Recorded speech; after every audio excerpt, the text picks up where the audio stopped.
Alrighty y'all, this is World Class Jerk, bringing you how to get the VTOL in Astroneer. Now, full transparency, this video is going to be pretty short and simple because instead of showing you every single part of this, I'm basically going to leave out the simple things that you probably already know about. Now, the good news about this thing is that it doesn't take any bytes at all to unlock, but the bad news is, you're gonna wish it did. Because getting this thing is actually kind of rough, but as the old saying goes, where there's a will, there's a world-class jerk to find the way, and that's exactly what I've done here. Because if you didn't know, part of these mission quests, because there are multiple mission quests, is to leave the planet and go to Visania and put things inside of this thing called the mat. Once you give it all the resources it needs by going back and forth between the home planet, you finally finish the quest and get a VTOL and the schematic for the VTOL. But the thing is, okay, you can use landing pads to access missions, which means if you take everything you need for all the missions there the first time, then all you have to do is complete the quest, do the next mission, complete the quest, do the next mission, complete the quest, do the next mission, and then you're all done only by blasting off going there and then blasting off to come back, and that is extremely easy. I will not show how to get any of these because they are very simple, okay?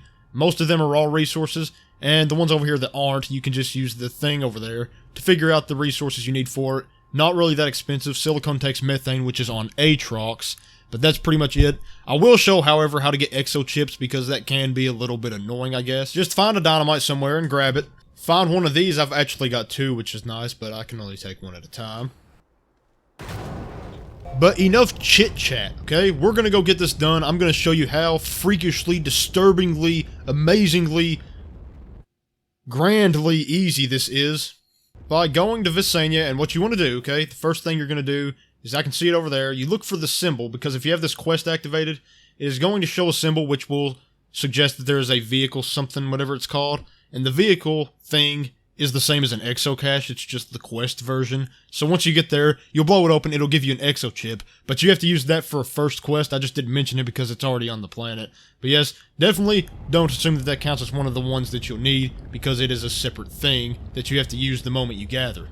Anyways, once you land, you want to just basically carry your rocket with you to this thing right here, and it comes with dynamite, so you can just take an extra one back with you, which is always exciting. Use the other one on it, and as I said, it's basically an exo cache, but it's for quests, so they call it something different, I guess. Don't really know, but it'll give you, oh, okay, apparently these can also give you two, and you only have to use one. So, if you want to try your luck, you can potentially come here and get an extra one from this, but personally, don't recommend that. Definitely try to make sure you have everything you need before you leave the planet every time, and that will be in your best interest. Now, at this point, you want to locate the mat and then open up your landing pad, but for me, I was gonna show you guys how that worked on the home planet and accidentally left it behind. But for you, just open up your landing pad and I'll be right back with mine. And in addition to that great thing I did, I just now realized that I forgot to refuel this thing, so I'm completely stuck here.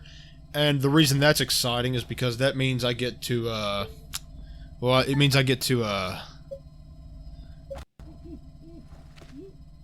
but where there's a will, there's a world-class jerk to find the way, and that's exactly what I've done here. I have come over here with my small shuttle, and oh, frick, okay, never mind. Didn't blow it up. Also, my PC is not garbage, it's just that the world doesn't load in sometimes anymore. My PC, I mean, like, I literally never have before experienced this game not loading in, and then one time I saw it, and it's been happening ever since, so that was kind of weird. But, yep, as soon as the load world's in here, then we're gonna show you how this works. Anyways, hopefully for you, this went a lot simpler than for me, but if it didn't, then that's just the Astroneer experience. Get used to it. It's always going to be that way, unfortunately. But as soon as you get here, you do want to plop that exo chip into this thing, and then that will be one quest complete. And as I said, really here, it's just putting things into this thing, and then accepting the, you know, telling it that you're done, which is always a great thing, because that means you don't have to blast off a trillion times, as I said before. Highly convenient.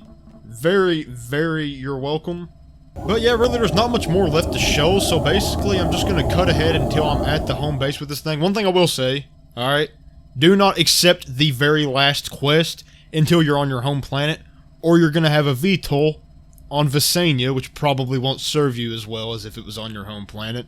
Also, the last quest is not entering the 3 exo chips. It will be a separate quest for you, as you can see here. You complete this one. Hang on. Yeah, you complete this one, and then there's another one down here, which says something. Yeah, okay. So what you do is you activate this thing, and then you just leave, and then you will have the quest finished when you return to your home planet. Anyways, you get here, and you accept the final quest as complete, and boom, everything pops down here. It even comes with hydrazine so that you don't have to craft your own, which is always a good time. And that means you can just start using this thing straight out the gate. Now, I will show off the thing because it is kind of fast. And obviously, if you clicked on this video, you probably do want to know what this thing's like before you actually use it yourself. Anyways, to take off in this thing, you double tap space.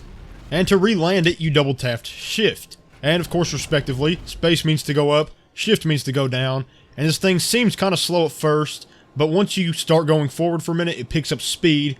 And then it starts going a little bit faster, as you can see here. It is pretty dang quick. It is a good way to get around. And best of all, it actually is pretty hydrazine efficient. Doesn't seem like it is right now, but trust me, it lasts longer than you think. As long as you're not using this thing constantly, it'll be completely and totally hydrazine efficient for you, and there should be no issue at all keeping it fueled, especially if you're in the late game, which is probably where you should be. If you're using this thing, you should be in the late game. And in the late game, hydrazine is literally nothing at all. It does not even count as an expensive resource, and it hasn't for a while. But on that note, I have nothing left to say. That's pretty much it. I tried to keep this simple. I don't really know how short this video is going to be, but I tried to keep it simple. And yeah, that's it. But also, okay, and I know this is kind of weird outro. I kind of feel weird, but this right here is an entire medium resource canister full of nanocarbon alloy. If you by chance want me to make a video doing something weird with 32 nanocarbon alloy, definitely be sure to tell me about that, and I will get around to doing it if I see your suggestion. Yeah.